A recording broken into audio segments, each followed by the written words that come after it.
Good evening, everyone in person and everyone online.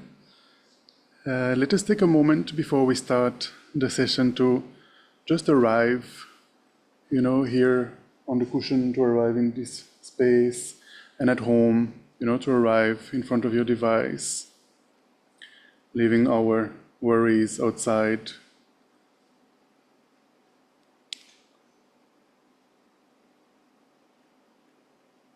We can do that by taking 3 slow and deep breaths. Deep so that the stomach rises and falls as we breathe in and out.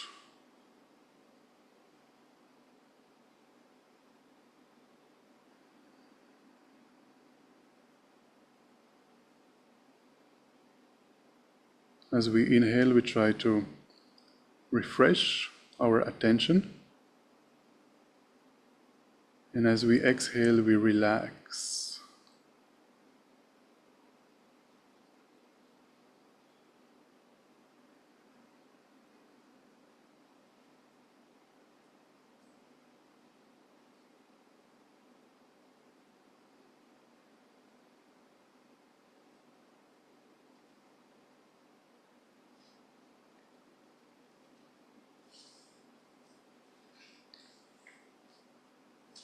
We will also do a short calm abiding meditation before we start the Medicine Buddha practice. Because there are some newcomers, I will quickly summarize the instructions how to, do calm abiding, or shamatha in Sanskrit. And more specifically, what we are trying to do is a single-pointed meditation. So the first thing we look at is our body posture. The best is, like all of us here, sitting on the floor. At home, if you're sitting on the chair, it's perfectly fine. Just make sure you're not, leaning against the support of the chair, not leaning forward either. You can also try to place both your feet flat on the floor. If the floor is too low, you can have a cushion under your feet, and try to have your feet, both your legs, a little bit separated, but not too much. Sitting on the floor, the best is to sit in the full lotus posture, meaning having both feet on top of the opposite leg. That might be a little bit challenging, so make sure you're not pushing your body. Make sure you're sitting comfortably, that you can sustain that posture. You can simply sit cross-legged or in a half lotus, or even the way they sit in Myanmar with one leg in front of the other. That is also very conducive for meditation.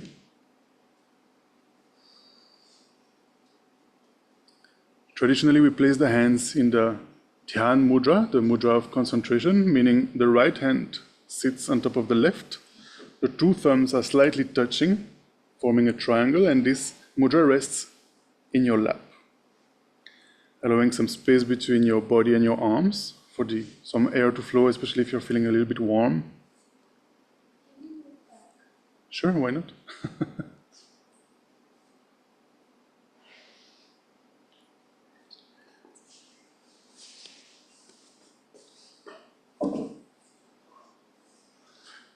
So then you want to pay attention to your back. You want your body to be upright, your back to be straight.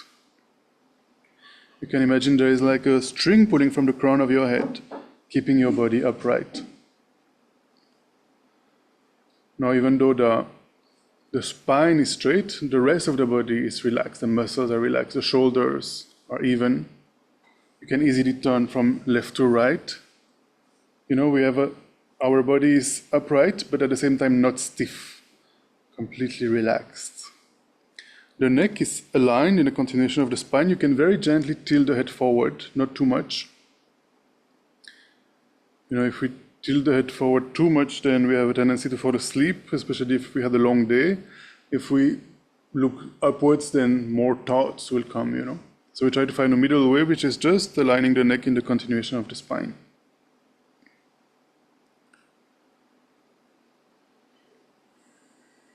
You can also place your tongue just behind your upper teeth towards the upper palate. This helps to reduce the production of saliva while you meditate.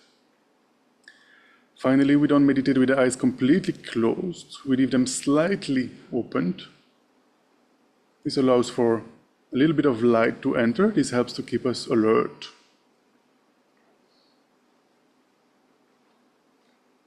So this posture is known as the Buddha Vairochana 7-point meditation posture. And out of the 7 points, the very important one, if you have to remember only one, is to keep the body upright. This really helps for the, the subtle energies in the body to flow. And also, keeping the body upright also helps us remaining alert.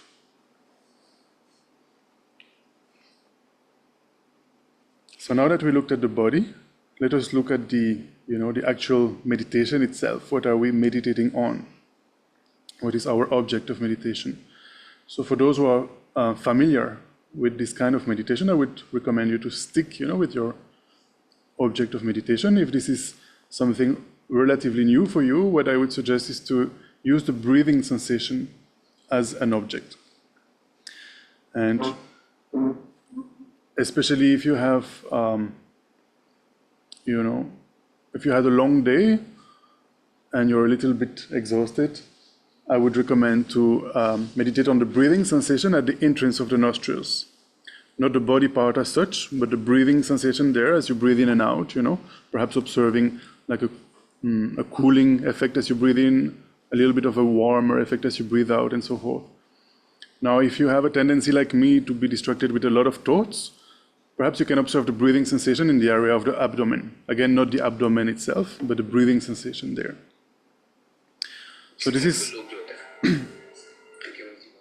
is what we are trying to focus on. We're trying to remain single-pointedly on the breathing sensation, or your most familiar object of meditation. But when we do that, we tend to get distracted.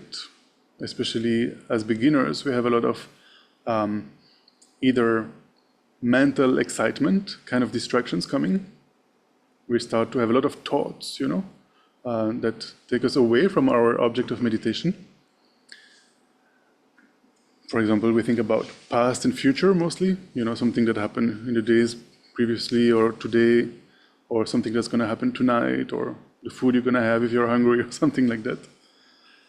Then the second way we tend to get distracted is with mental laxity, mental dullness. This is especially true in an evening like this, if you had a long day at the office or something, then, the mind has a tendency to fall asleep, we start daydreaming, our attention sinks, and then we also lose the object of meditation.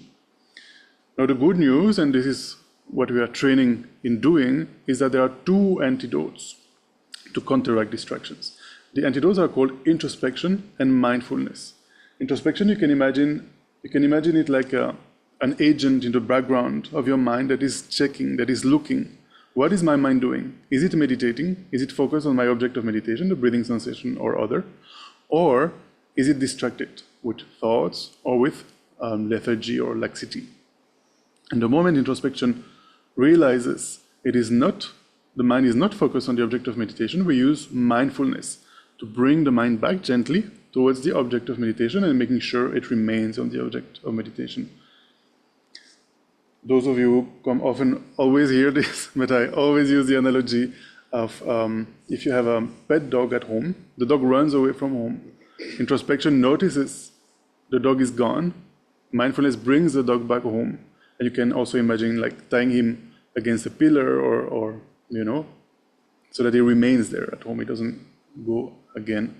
So it's a little bit similar to what we are trying to do with our mind, with introspection and mindfulness to remain single-pointedly on our object of meditation.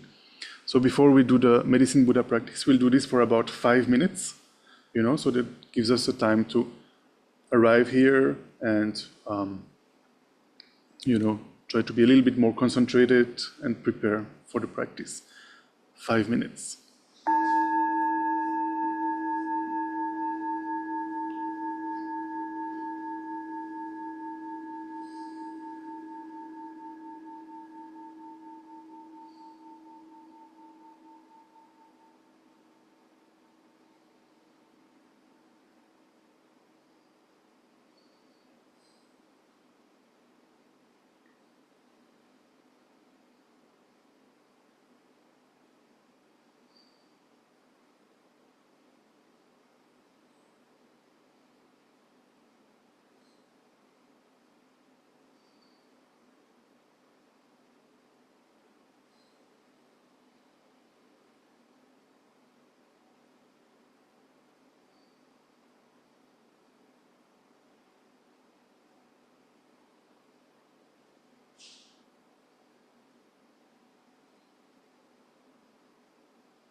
we can gently come out of the meditation.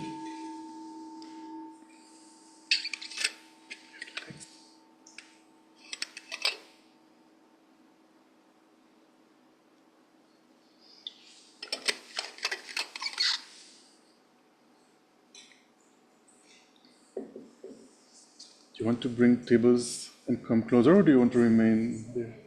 Yeah, you can, yeah. Otherwise, wherever you're going.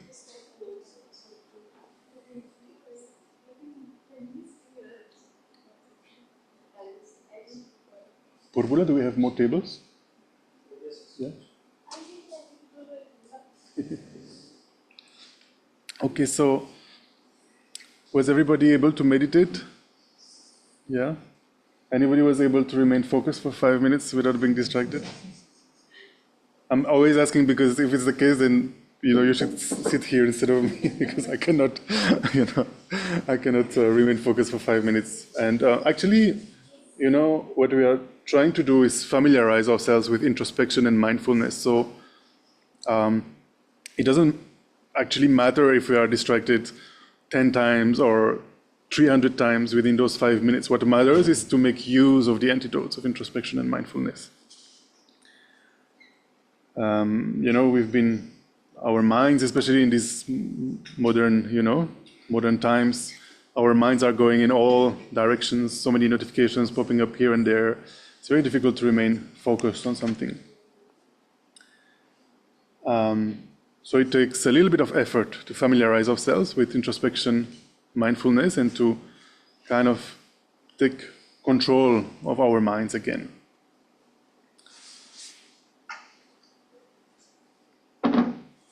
So perhaps some of you felt that we did about 5 minutes. Perhaps you felt that it's a little bit short and you wanted to do that a bit longer.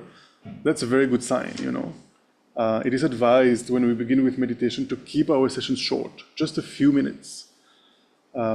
It's a good sign if at the end you want to do it again, because next time, you will make the effort to actually sit and meditate.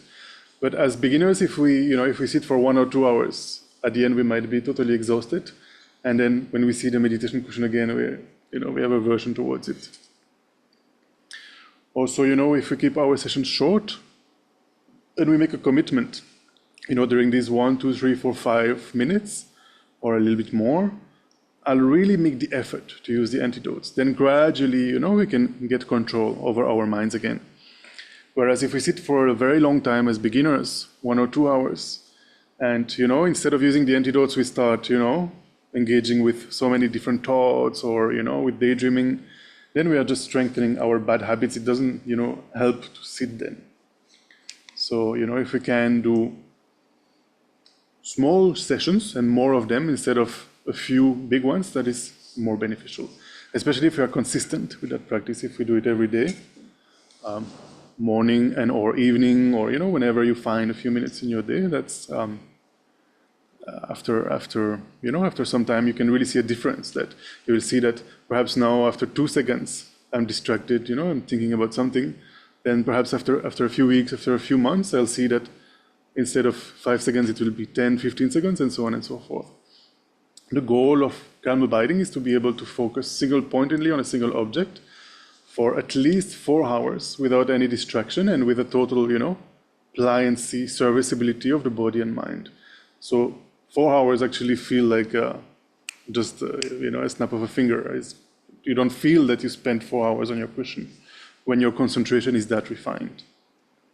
So yeah, this is very helpful then, when you do other kinds of meditation, like analytical meditation, like we've done yesterday and, the previous weeks, then you can, really focus on what you're doing, but also in your everyday activities, of course, concentration is very helpful.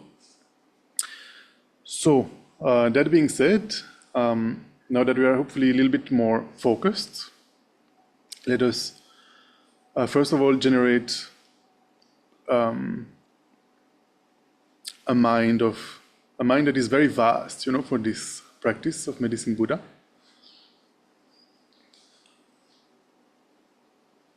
So,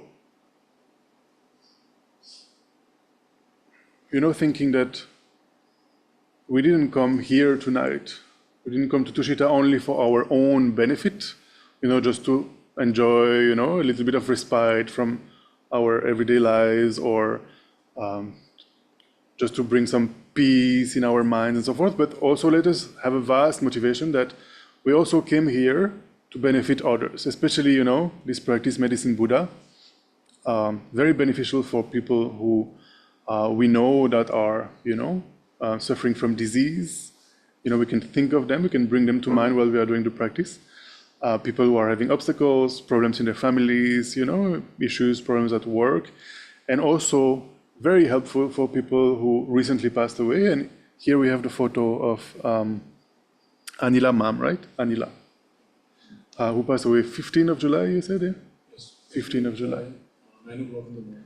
So we are dedicating this puja also especially for her, so that, she might, it's now 42 days, right? 42 days, so that she, if she has not found a rebirth yet, that she might find, a very favorable rebirth. But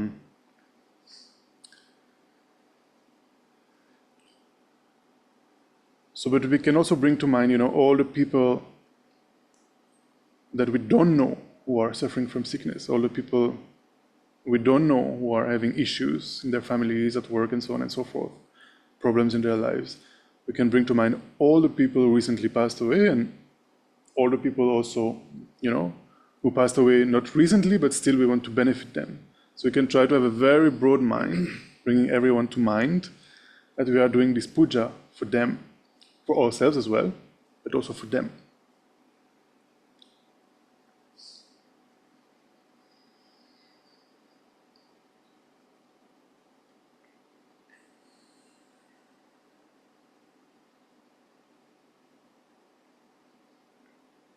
Not only that, but specifically we are doing this puja so that we may soon, very soon, be able to ourselves be of the best benefit to each and every one. Not only people who are suffering from sickness and so forth, to each and every sentient being.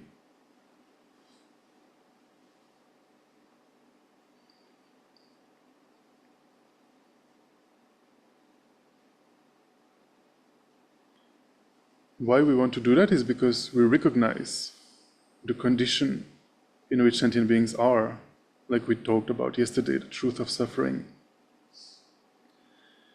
We recognize that sentient beings are trapped in the prison of their own mind. They are trapped in their mental projections of objective existence, continuously taking rebirth again and again, since beginningless time, since time immemorial, without any control.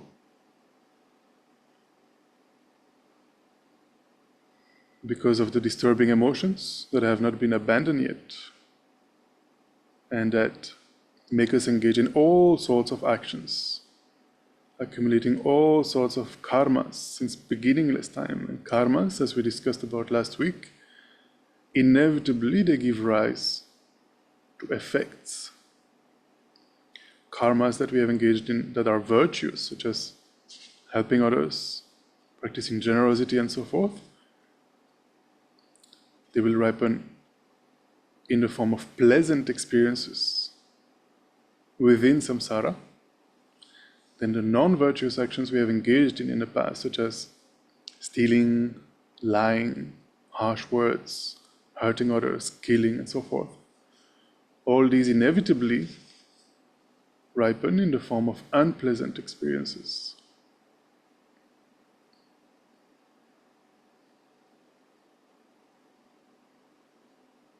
And what defines samsara, cyclic existence, the misery of that reality, is that we don't have any control which karma is going to ripen when. This lack of control, this lack of freedom, is precisely what samsara is. We cannot choose our next rebirth. We cannot even choose what's going to happen in the next 5 minutes, what's going to happen tonight. This is all dictated by the karmas we have accumulated in the past.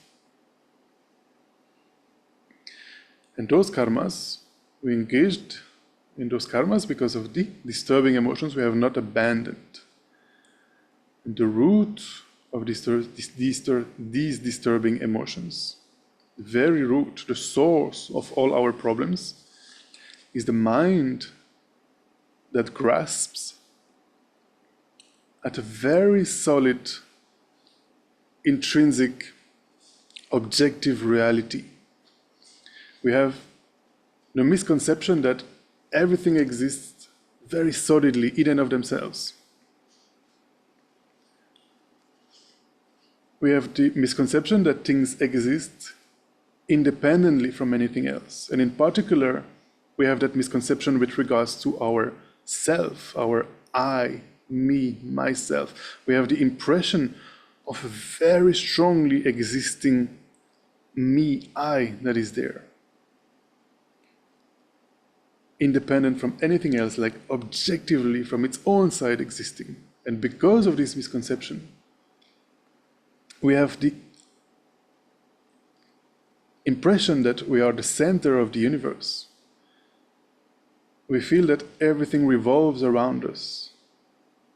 And we feel that that I, that self, that me is more important than anything else, more important than others. And we want to cherish that I. We want to cherish that self so much more than others, more than anything else. It's the most important thing to us. And this is the reason why all sorts of disturbing emotions, delusions arise, such as anger, hatred, jealousy, pride, attachment, depression, anxiety, and so on and so forth. The Buddha talked about 84,000 of such disturbing emotions that have been with us since time immemorial, since beginningless time, since countless lifetimes before this one.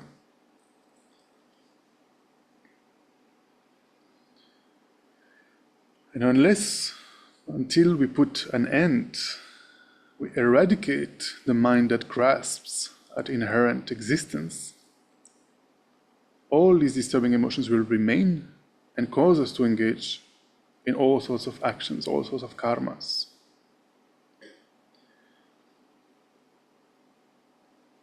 Just to have an example, because we have this impression of a very solidly existing I, then we have the misconception that it's more important than anything else, more important than others. If we check, this doesn't even make any sense, because each and everybody else is as equally important as that, I that is there. It's also totally illogical, because I am only one and others are numberless. So why cherish that one single I there? So because of that, for example, attachment is one of the disturbing emotions that arise. And, we might have attachment to solidly, inherently existing upcoming iPhone 17 Pro Max Plus, whatever that is about to come out in the coming months, just to give an example. So that very important I, me, wants to possess that very inherent iPhone 17 Pro Max Plus that will give me happiness. We have the impression, if I possess that, it will make me happy. So then, let's say it is released and it is available here in Saket. We go to the mall, the Apple store. There's a long queue and we start fighting, in the queue, because maybe they have only 100 phones for sale that day. And, there are 200 people behind us. So we start fighting, we start pushing. Already then we accumulate negative karma, hurting others, cheating, deceiving, jumping the queue. Then we might even fight with someone there in the queue. More negative karma. Then perhaps we, realize we forgot our wallet or something and we just snatch the phone from someone, we just steal the phone. Incredible negative karma accumulated, karma of stealing. Just to give you an example how, all this process unfolds. How from the self-grasping ignorance, we engage in karmas, and inevitably these karmas ripen. So let us try to generate a mind of compassion, wishing that we may not experience that again in the future, not being trapped in that mental prison of samsara,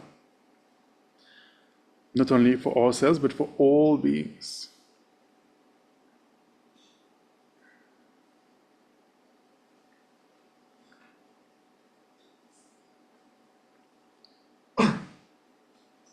We can think of our near and dear ones, wishing them to be released from that, but we can also extend to all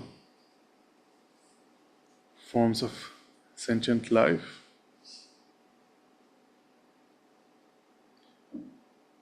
Trying to consider that in the past, we've been born countless times. So countless times we have met countless beings. Countless beings have been, our parents. Countless beings have been our brothers, sisters, our friends. Countless beings have benefited us and are benefiting us so much. We can recall that everything we know, everything we possess in this life is due to the kindness of others. Just the fact that we can understand each other, somebody taught us how to speak. The fact that we could come here tonight, roads were built, house was built, cars were built, public transportation was built, so many beings involved. The fact that we can, survive with food, so many beings involved in the production of that food, and so on and so forth. Sentient beings are constantly being kind to us. Let us try to generate a mind of compassion that may no one single sentient being suffer anymore. May all sentient beings be liberated from the prison, the mental prison of samsara.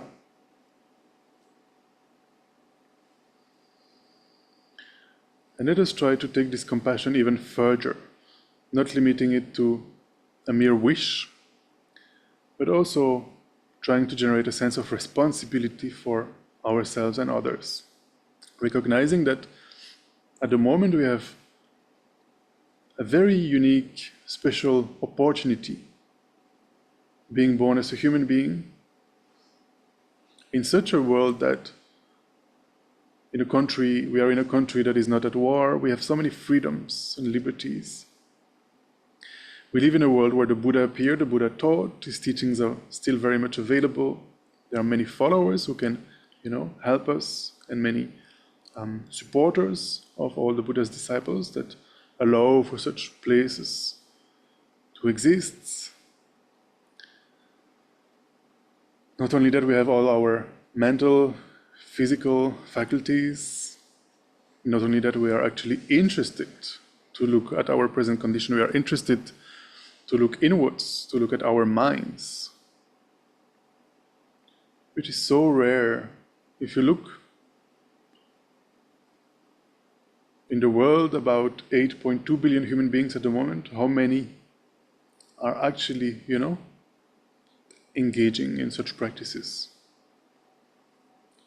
In Delhi NCR, about, 30 million human beings. How many came tonight?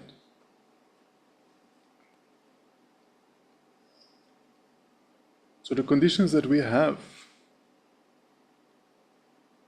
this precious opportunity that we have, we call it a precious human rebirth that is qualified with all these kinds of freedoms, liberties and endowments that allow us to actually do the work of transforming our minds, of freeing our minds from our disturbing emotions, purifying our negative karmas.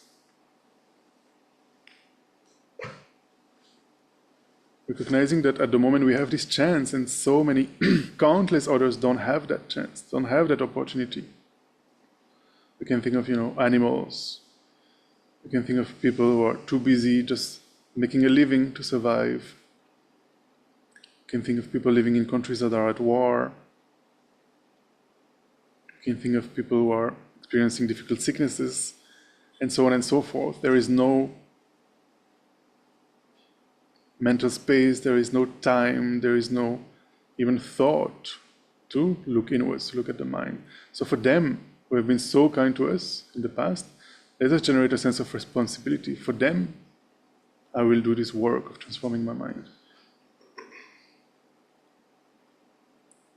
Now, how can I help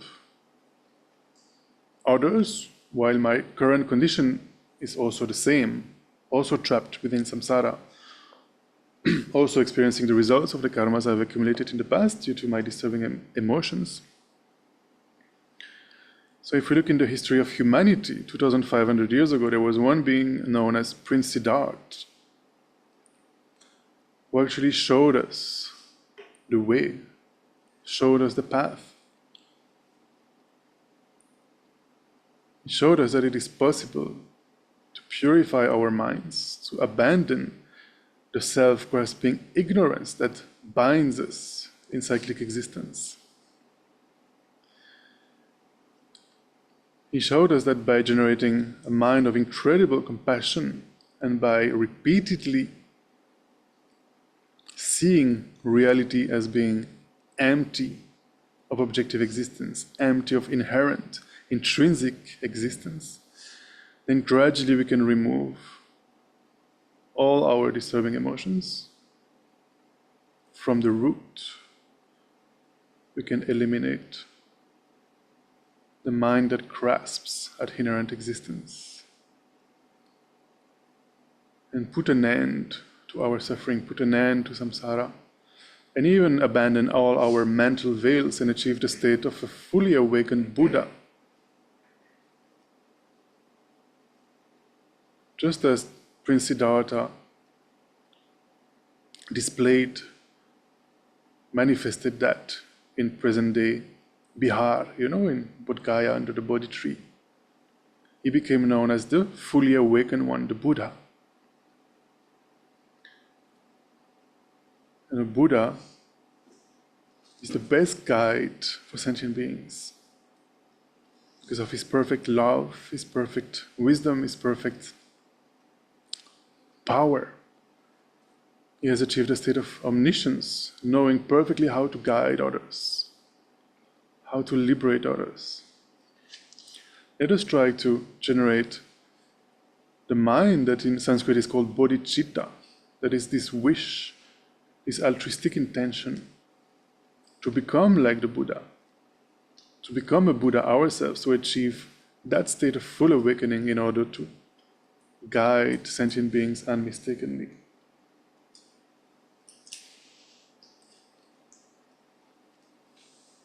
Let us try to generate, give rise to this most beautiful mind.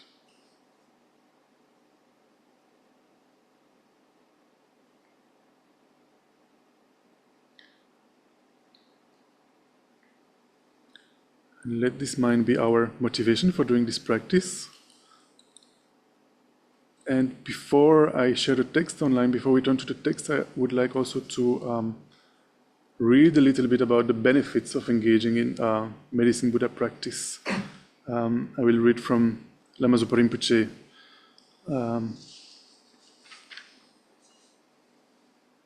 Why this practice is especially powerful and beneficial. So Rinpoche says that the 7 Medicine Buddhas, who have all attained that state of, full awakening, that state of bliss, they have made very strong prayers for the temporal and ultimate happiness of all sentient beings, including ourselves. They vowed that their prayers would be actualized during these particular degenerate times when the teachings are in decline.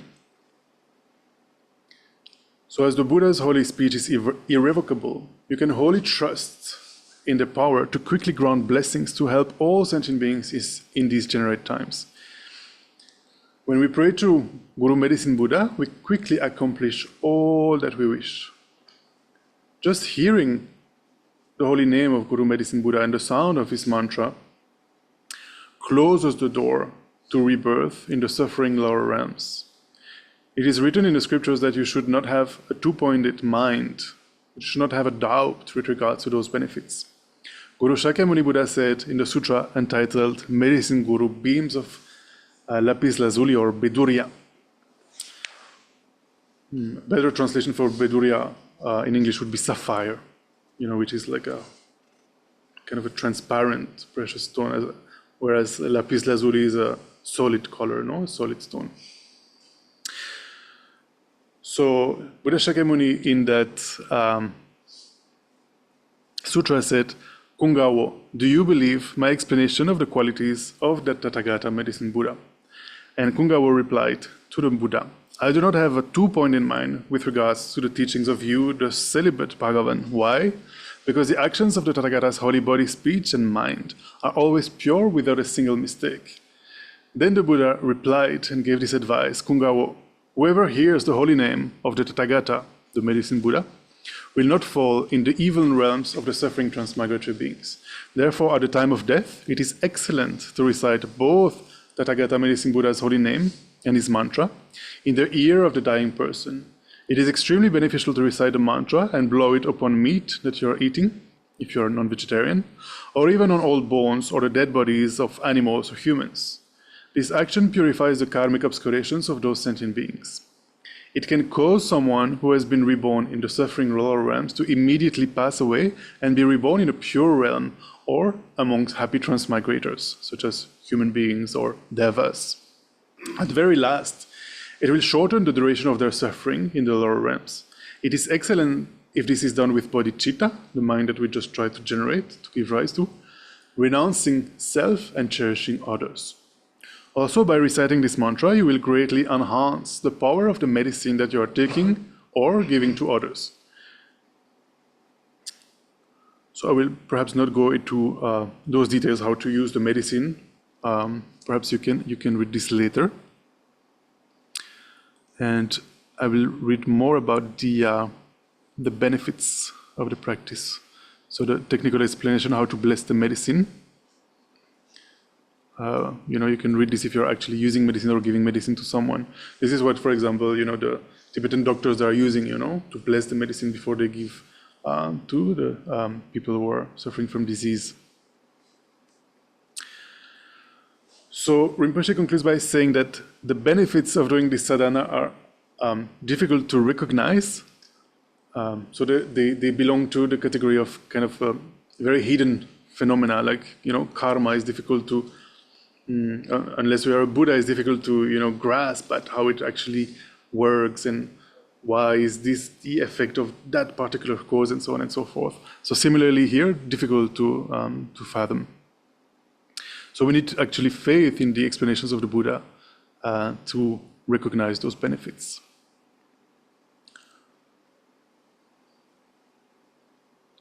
Then the mantra, the benefits of the mantra itself. So medicine Buddha, you can, when we practice, when we are about to do the visualization and recite the mantra, we can consider that medicine Buddha is actually the manifestation, the emanation of all the Buddhas, taking this one aspect of medicine Buddha, like here on the photo or the painting. All the Buddhas are taking that one aspect to benefit us in this practice. So this means that when we are going to do the practice of the 7-limb prayer and making offerings to the Buddha and so forth, we receive the same merit, the same potential as if we prayed and made offerings to all the Buddhas. Similarly, when we recite the mantra of Medicine Buddha, we collect unbelievable merit, just as when we offer the 7-limb practice to Medicine Buddha. To recite this mantra brings inconceivable merit.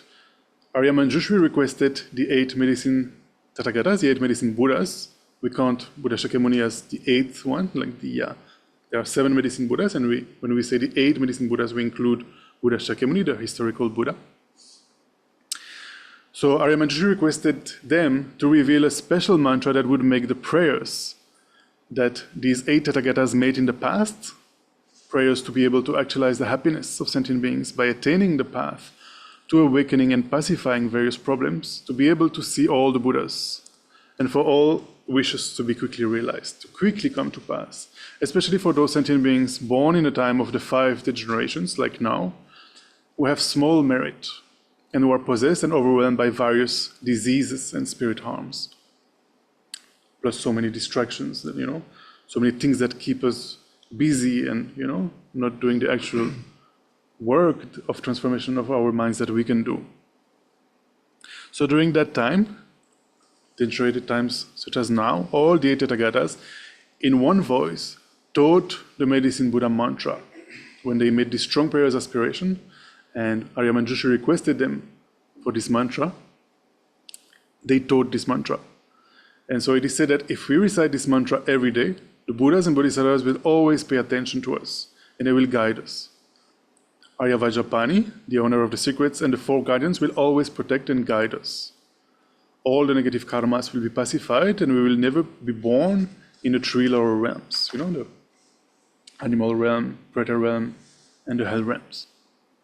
Even just hearing a recitation of the names of the 8 Tathagatas pacifies all diseases and spirit harms, even spirit harms that arise as a condition of disease, and all your wishes will be fulfilled.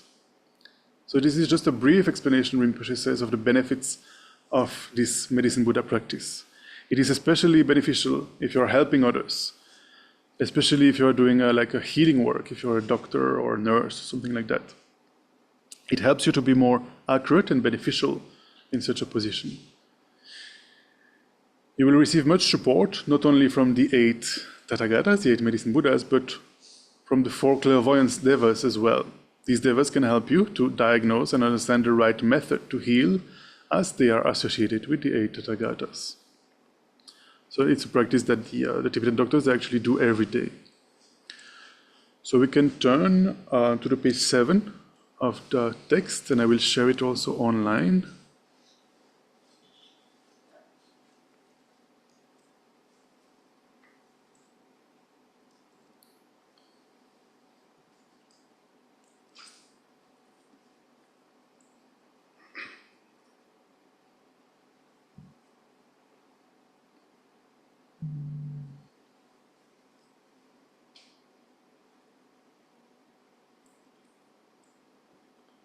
Okay, it should be working. I hope you can see the screen, you can see the text online.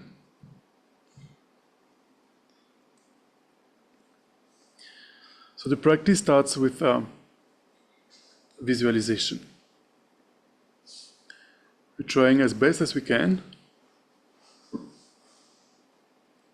to visualize that about 4 inches above the crown of our head is a lotus flower.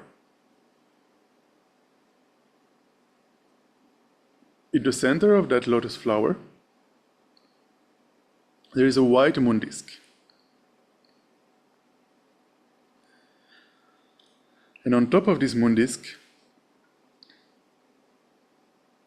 as we were saying before, all the Buddhas, and especially you can imagine your own teacher, such as His Holiness the Dalai Lama, and all the Buddhas are taking this one aspect of Guru Medicine Buddha.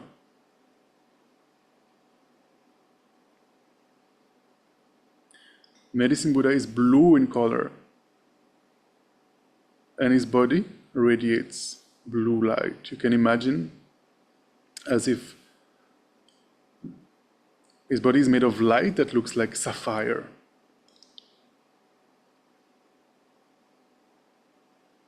He's about 6 inches tall above the crown of your head.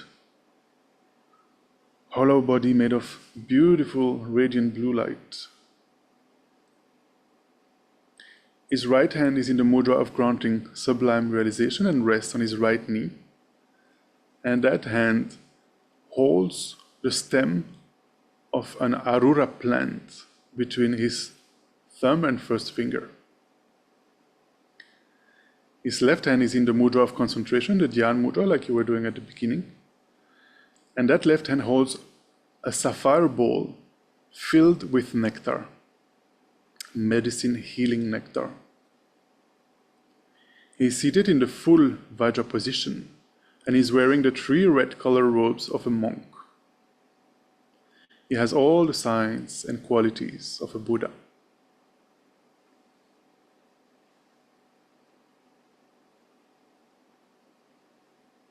Try to visualize this as best as you can. Medicine Buddha sitting above the crown of your head. And let us also include all sentient beings in that visualization, starting with our visualizing our father of this life on our right hand side, our mother of this life seated on our left hand side, all our male family members sitting next to our father on our right side, all female family members sitting next to our mother on our left side, female friends, male friends. Let us also include the people we find difficult to deal with. Can even include politicians we don't like, or people we perhaps consider as enemies. Let us also recognize that they are trapped in samsara and suffering, and just generate a mind that wishes to help them as well. Then let us include all sentient beings, as vast as we can imagine. All those beings that at the moment perhaps we consider as strangers, we don't know them. Let us visualize countless sentient beings seated next to us and behind us, as vast as we can imagine.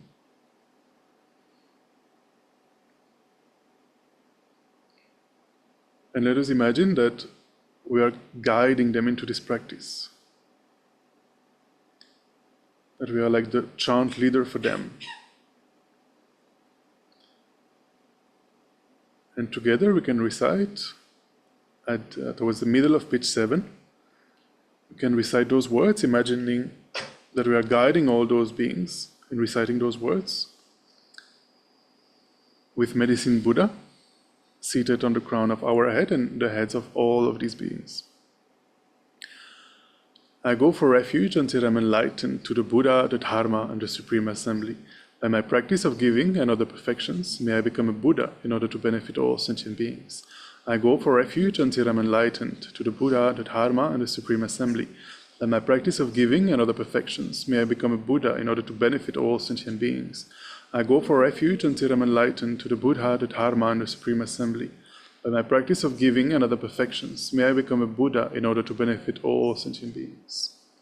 And to further enhance our bodhicitta, our compassion, our wish to achieve full awakening in order to benefit others, let us also recite the 4 immeasurable thoughts, again imagining that we are guiding all sentient beings into reciting them.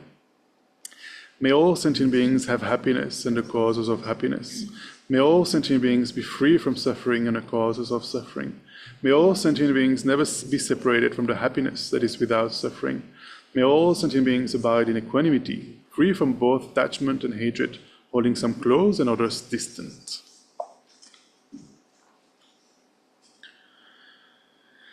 Especially for the benefit of all sentient beings, I will quickly, very quickly, attain the precious state of perfect and complete Buddhahood. For this reason, I will practice the yoga method of Guru Medicine Buddha.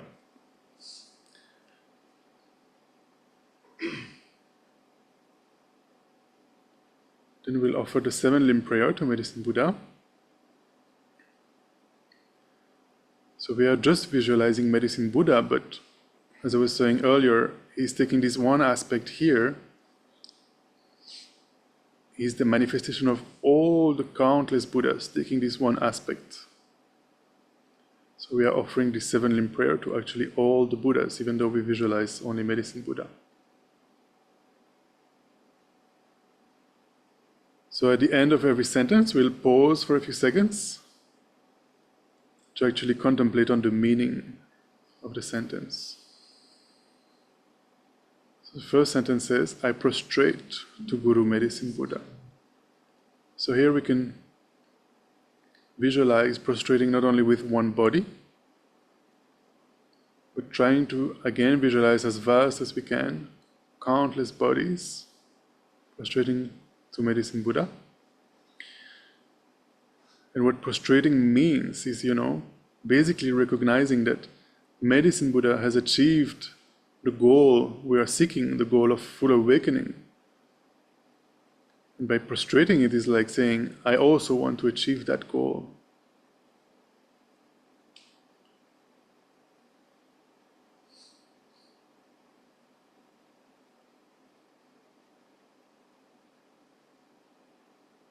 The second limb, each and every offering, including those actually performed here and those mentally transformed, I present to you. So we can visualize that the offerings that are arranged here, we have several sets of water bowls, flowers, incense, lights. We have food, fruits, snacks.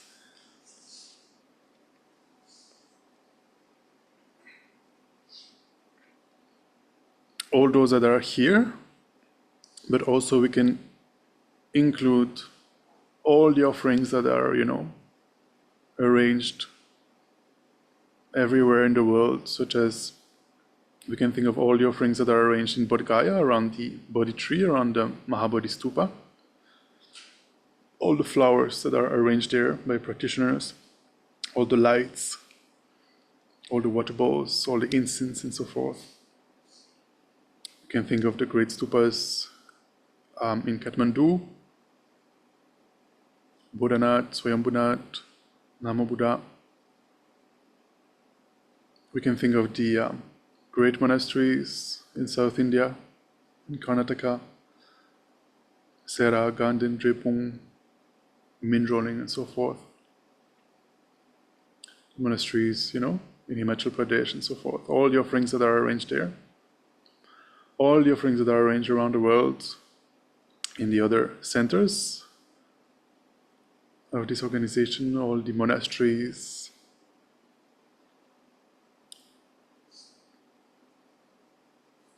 And let us visualize that all these offerings around the world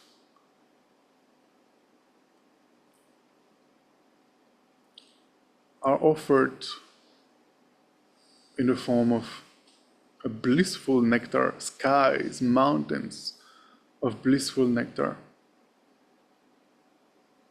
to Guru Medicine Buddha, who is essence, who is in essence all the countless Buddhas.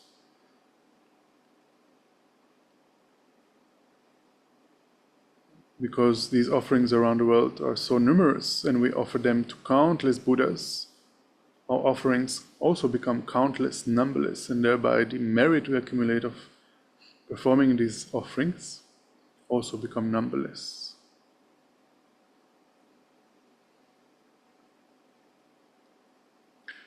Then the third limb, I confess all non-virtuous actions accumulated since beginningless time. So here let us try to generate a healthy sense of regret in front of Guru Medicine Buddha. Thinking of, all the non-virtuous actions we've engaged in the past, such as killing, stealing, lying, hurting others, divisive speech, harsh words, and so forth. Not with a sense of guilt that doesn't, help, but a healthy sense of regret that the way karma works, because I've engaged in these non-virtues in the past, inevitably I will suffer in the future. So here the sense of regret that we generate is not wanting to experience that suffering in the future, wanting to purify those, wanting not to repeat those.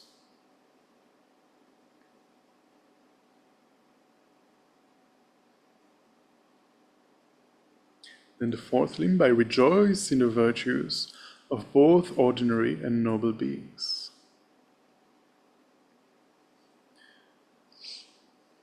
Whenever we used to engage in sadhana practices like this with Lama Zopa Rinpoche, 7 in praise is part of every sadhana, and this particular limb of rejoicing, Rinpoche would always, no matter what, stop there, pause there. Because in just a few seconds of rejoicing in the good deeds of others, we can accumulate so much incredible positive potential merit to transform our minds. It's incredible. So we can, for example, think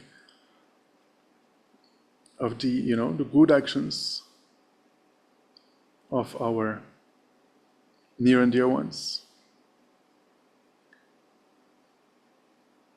the positive activities they engage in.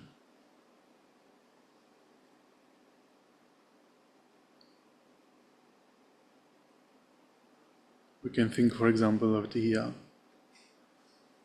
way many monastics, you can think in South India, there are thousands of such monastics who are dedicating their lives to study, contemplation, and meditation of the Buddha's teachings. You can rejoice in their activities. Also the fact that they are living in vows of pure morality.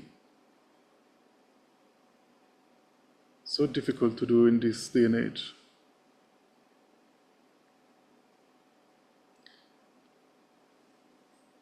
We can rejoice in the actions of our teachers, such as His Holiness the Dalai Lama. Despite showing the aspect of a 90 years old monk, constantly, tirelessly, using every second of his existence to benefit others.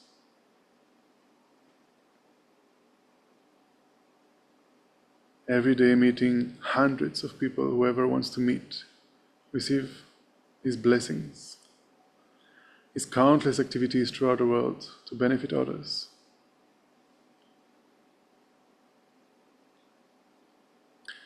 Let us also rejoice in the deeds of the historical Buddha.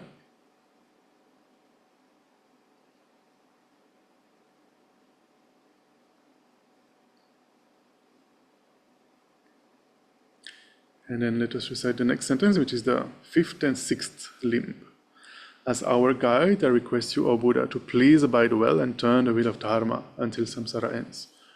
So here we can visualize offering beautiful thrones with double vajras, symbolizing immortality, requesting our teachers to remain, to live long, and offering beautiful Dharma chakras, Dharma wheels, requesting them to guide us, requesting them to teach.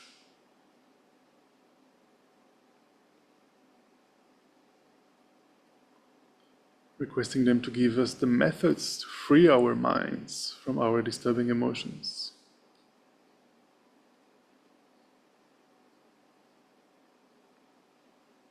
And finally, the limb of dedication. All virtues, both my own and those of others, I dedicate to the ripening of the two bodhicittas and the attainment of Buddhahood for the sake of all sentient beings. So this is, as we were talking about yesterday, dedication. The merits that we have accumulated, all the good actions we have engaged in, the positive thoughts and so forth. Because they are so feeble, they can be destroyed in just one single moment of anger, unless we dedicate our virtues properly, efficiently, then anger cannot impact them. They are kind of saved in the bank until we achieve full awakening.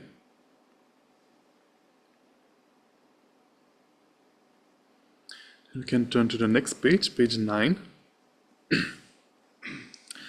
Again, visualizing ourselves and all sentient beings around us, Medicine Buddha, seated on the crown of our heads, and requesting him. I beseech you, Bhagavan, Medicine Guru, whose sky-colored holy body of sapphire signifies omniscient wisdom and compassion, as vast as limitless space, please grant me your blessings. I beseech you, compassionate Medicine Guru, who hold in your right hand the king of medicines, symbolizing your vow to help all pitiful sentient beings plagued by the 424 diseases. Please grant me your blessings. I beseech you, compassionate Medicine Guru, who hold in your left hand a bowl of nectar, symbolizing your vow to give the glorious undying nectar of the Dharma that eliminates the generations of sickness, old age, and death. Please grant me your blessings. And then we'll turn to the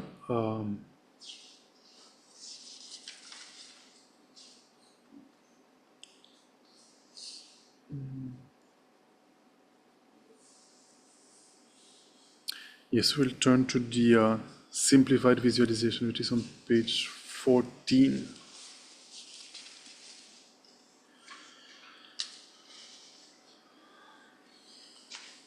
Let us maintain this visualization as best as we can. Medicine Buddha above the crown of our heads, all sentient beings around us. And we are guiding them into this request that we are going to make 7 times.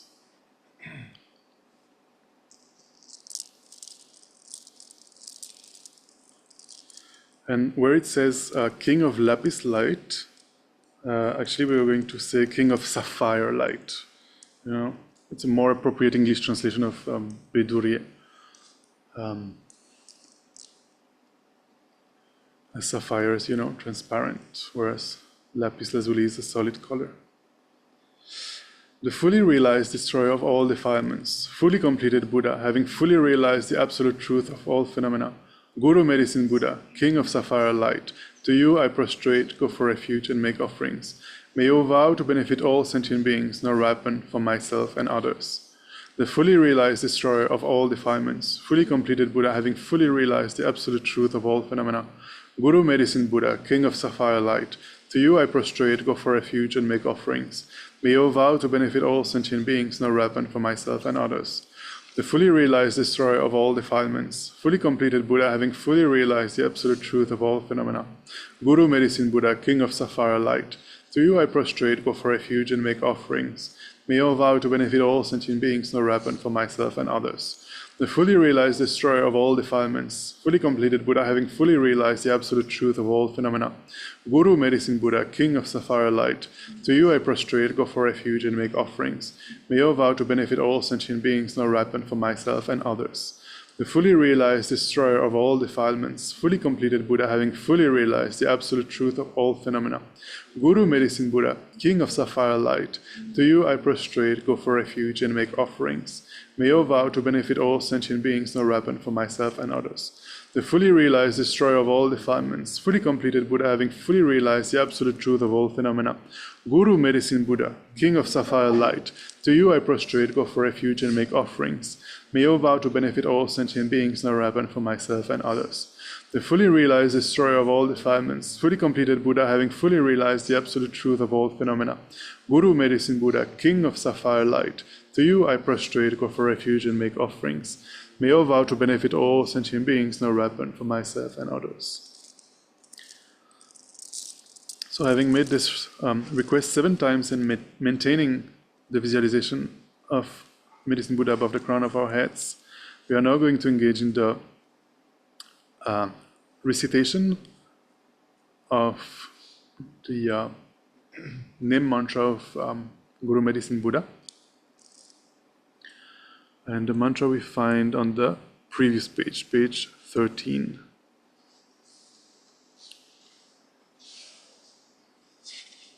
And while we do the recitation of the mantra, we keep this visualization of Medicine Buddha above the crown of our head as best as we can, visualizing that, at his heart, there is this mantra is there, made of light. And as we recite those syllables of the mantra, purifying rays pour down from his heart, from the mantra at his heart, and from his holy body, and enter our crown, enter our body. And that nectar, these purifying rays of light, they eliminate all our sicknesses, all the sicknesses of all sentient beings that we visualize around us, all the disturbing emotions, afflictions, especially those due to spirit harm, all the causes of sicknesses, suffering, and spirit harm, all of that is purified, washed away with those rays of light coming from the mantra at Guru Medicine Buddha's heart. And all our negative karma and mental obscurations are eliminated, purified. All our bodies become completely filled with light and become clean, clear like crystal. And all these rays of light from our body then radiate in all directions, purifying the sicknesses and afflictions of each and every sentient being.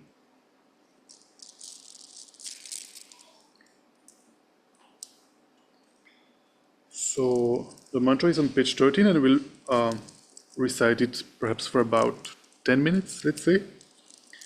Trying as best as we can to visualize, as we recite the mantra, these rays of purifying light entering our body, purifying all our negative karmas, disturbing emotions, our body transforming into light, and our body in turn sending rays of light to all sentient beings, purifying their minds. We'll recite the medium mantra once, and then the short mantra, we'll pronounce it the Tibetan way. You can see in the brackets there is like common pronunciation. So this short mantra we'll recite for about 10 minutes at our own pace. We'll first recite the long and the short mantra once together, and then at our own pace, in silence, we keep on reciting for about 10 minutes during the visualization. Why at our own pace is because we all have different speeds, so we do it in silence, but still make sure there is kind of at least some wind coming out of your mouth as you recite. Om Namo Bhagavate Veganse Guru Vedurya Prabharajaya Tathagataya Arhate Samya Sambuddhaya Deyata Om Bekanse Bekanse Maha Bekanse Raja Samurgade Swaha Deyata Om Bekanse Bekanse Maha Bekanse Raja Samurgade Swaha Deyata.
Yada Omo Bekanse Maha Bekanse Raja Samurgare Swam.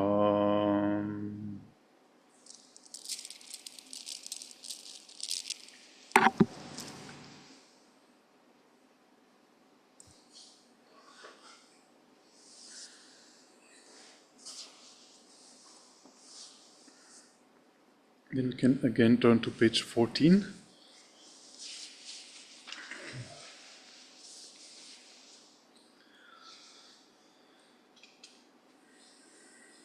Now visualizing that the rays of light that came from the mantra at the heart of Guru Medicine Buddha entered our body and completely purified our negative karmas, disturbing emotions from the root.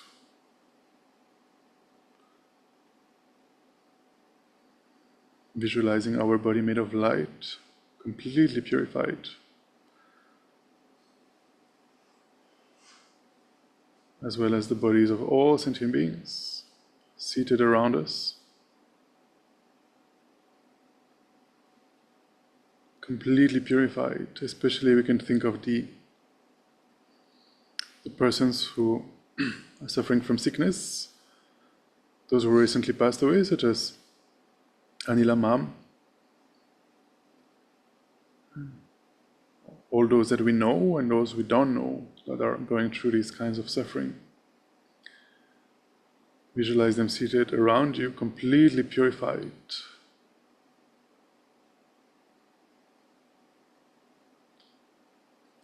Then visualize that above the crown of your head, Guru Medicine Buddha melts into light.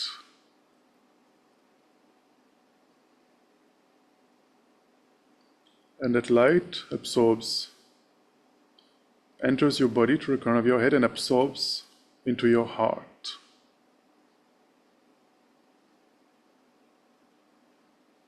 And imagine that your mind becomes completely one with the mind of all the Buddhas, completely one with the Dharmakaya, the essence of all the Buddhas.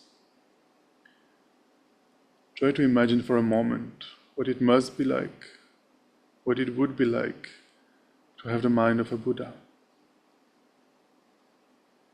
Completely pure, very vast, encompassing all sentient beings.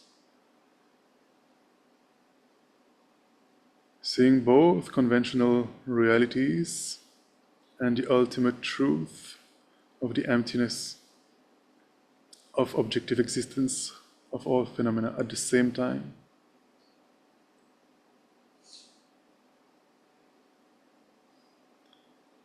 A mind that is constantly thinking of benefiting others.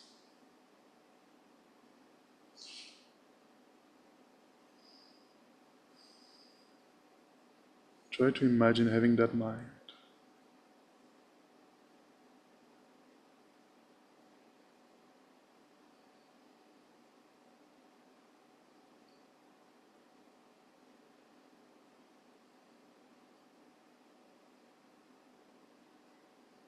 And in that state, let us also contemplate that in emptiness of objective existence,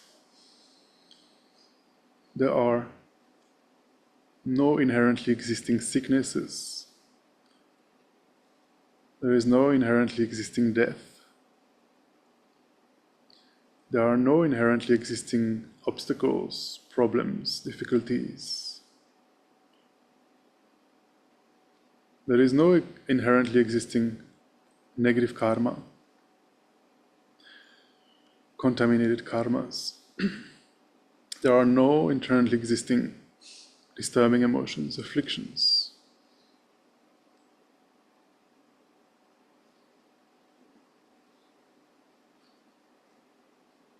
Let us try to contemplate the emptiness of objective existence of all phenomena for a few seconds.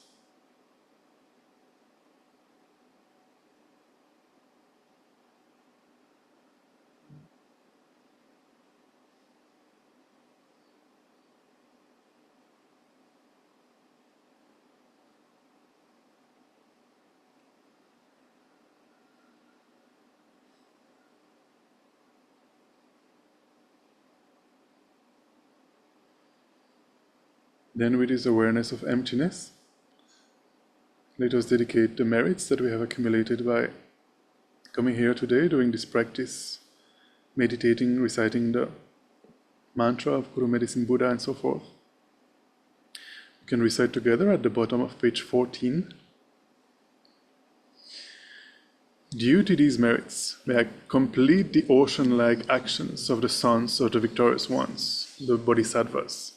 May I become the holy savior, refuge and helper for sentient beings who have repeatedly been kind to me in past lives.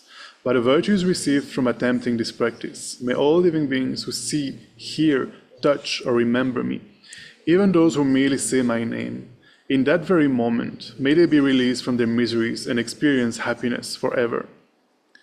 As all sentient beings, infinite as space, are encompassed by Guru Medicine Buddha's compassion, may I too become the guide for sentient beings existing throughout all 10 directions of the universe. Because of these virtues, may I quickly become Guru Medicine Buddha and lead each and every sentient being into his enlightened realm. We'll also recite the long life prayer for His Holiness the Dalai Lama. So there's a loose sheet that you have here, and I will also share it online.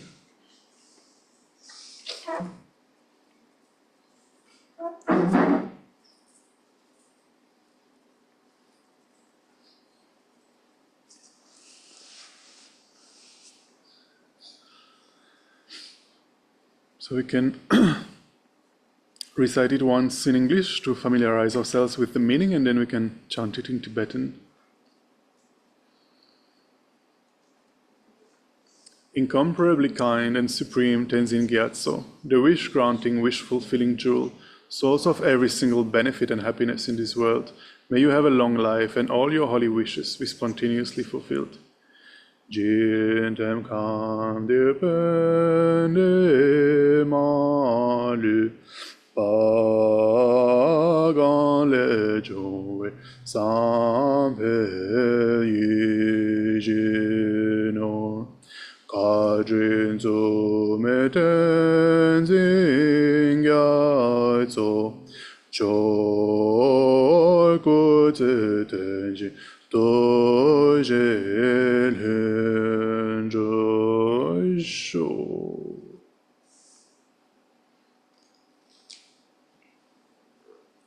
Similarly, we can pray for the long and healthy life of all our other teachers.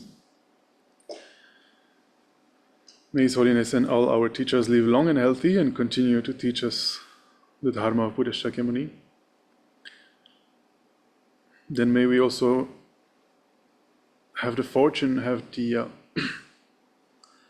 karma to find the unmistaken reincarnation of Lama Zopa Rinpoche, the founder of Tushita and the whole foundation for the preservation of the Mahayana tradition, which is about 130 centers, services, and projects like this around the world. Rinpoche, took the aspect of passing away a little bit over 2 years ago, and in the Tibetan culture, there is this tradition of looking for the reincarnation of such enlightened masters. For example, His Holiness the Dalai Lama is known as the 14th Dalai Lama, the 14th reincarnation of the Dalai Lama. So similarly, we are praying to have the fortune to find the unmistaken reincarnation of Lama Zopa Rinpoche so that we may receive his teachings and may he continue to guide us and lead the organization. Let us also pray that due to the merits that we have accumulated in the 3 times, the wars that are happening around the world may immediately come to an end. May there be no new war, may there be no famine, may there be no epidemic, may there be no financial crisis, may there be no disasters of the elements and natural catastrophes. May peace and happiness prevail in everybody's hearts and lives.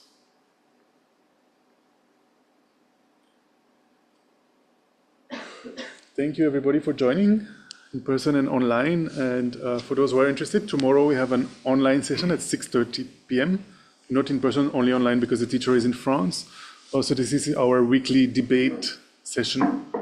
Debate, perhaps if you've been to Himachal, to the monasteries, or in South India, you've seen, the monks debating the teachings of the Buddha. So this is a very efficient, effective way to learn and to deepen our understanding and to, get rid of our misconceptions. So this is happening every week, 6:30 p.m. on Wednesdays on Zoom, the same Zoom link.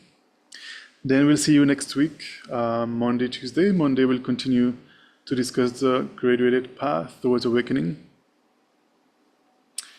And Tuesday probably we'll do Vajrasattva purification practice again next Tuesday.